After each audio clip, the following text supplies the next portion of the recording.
যে অন্তরটা সেফ, নিরাপদ, সুস্থ, স্বাভাবিক, যে অন্তরের ভিতরে দুনিয়ার মোহ নাই, হিংসা নাই, বিদ্বেষ নাই, খারাপ কিচ্ছু নাই, অন্তরটা ফ্রেশ, এই ব্যক্তির এই অন্তরটা কিয়ামতের দিন কাজে আসবে।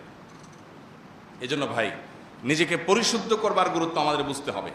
সোশ্যাল মিডিয়ার এই যুগে আমরা সবাই অলমোস্ট নিজের চাইতে পরকে নিয়ে বেশি ভাবি।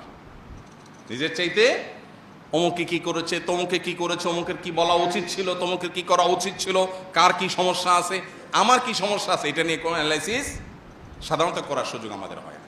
ওই যে শুরুতে বলেছি, আল্লাহ রাব্বুল আলামিন দুনিয়াতে যখন পাঠিয়েছেন তখন একটা মন দিয়ে পাঠিয়েছেন। সেই মনটাতে কোনো নোংরামি ছিল, কোনো কলুষতা ছিল, কোনো খারাপ কিছু ছিল?